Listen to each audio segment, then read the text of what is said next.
Guys, quick update lang tayo regarding dun sa ITEL piso sale issue. Kasi naglabas na si ITEL ng official statement. Tahimik lang si ITEL past days pero ayan, may good news tayo. Official statement, nandito yan sa Facebook and sa Instagram account nila. And ayan, good news, makikita nyo. ITEL Philippines official statement regarding the live stream incident. So to summarize mga kaboom, ang ginawa kasi ni ITEL is kinancel niya talaga lahat ng orders, yung 6,500 na orders kasi malulugi sila ng around 16 million pesos. Pero ang good news kasi dito is lahat ng kinancel nilang orders is magbibigay sila dito ng chat voucher worth 2,898 pesos na voucher. Ibig sabihin, pwede nyo pa rin ma-avail yung ITEL A50 ng piso lang, or kung walang ITEL A50, pwede kayong pumili or bumili ng other ITEL products.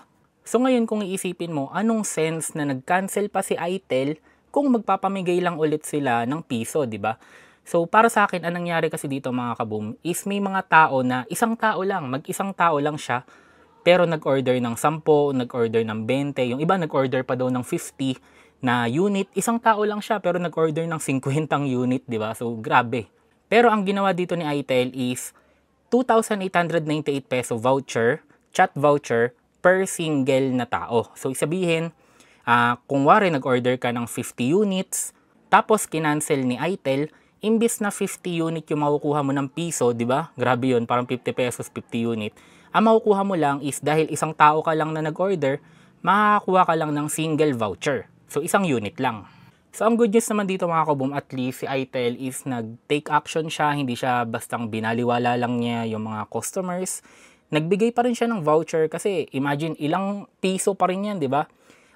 Isang unit lang dapat yung ipamimigay nila, pero dahil sa issue na to, parang siguro 1,000 units pa rin yung ipamimigay nila ng piso, pero kahit nalugi sila is magbibigay pa rin sila. So, hindi ko alam kung marketing ba to or something, di ba? Parang magpapapansin lang ba sila dito sa Philippines.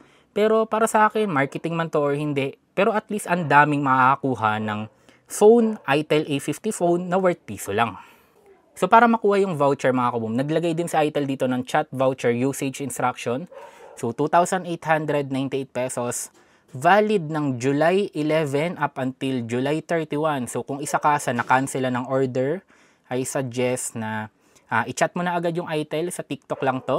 Okay, nandito naman yung instruction. Siguro yung official na to, yung official instruction, ilalagay ko na lang sa description. Nandito na rin guys yung kanyang question and answer. For example, how many vouchers each user entitled to use? Ito yung binanggit ko kanina na isang voucher lang per tao, which is para sa akin fair naman. Yun nga lang, ko isa ka sa bumili, ikaw yung sasagot ng shipping fee. And yung mga eligible lang na makakuha ng voucher, syempre yung mga nakapag-avail kay Unbox Diaries live stream na mga piso sale. And ang maganda dito is kahit piso mo lang ma-avail or makukuha yung product, isakop ka pa rin ng after sale services nila or yung kanilang warranty. Nag-upload na rin dito si Unbox Diary sa kanilang TikTok account basically 48 minutes ago regarding dun sa issue. Dito binanggit niya kung ano yung nangyari and bakit nag-cancel and ano yung ginawang action ni ITEL para dito. And kung gusto nyo panoorin to, tignan nyo na lang sa TikTok account ni Unbox Diaries. So para sa akin, good news to, lalo na sa mga nakabili, sa mga naka-avail. And kagaya ng sinabi ko kanina, kung sakali man na marketing strategy to or something, at least be thankful pa rin kasi at least nagpamigay si ITEL ng sobrang daming piso cellphone.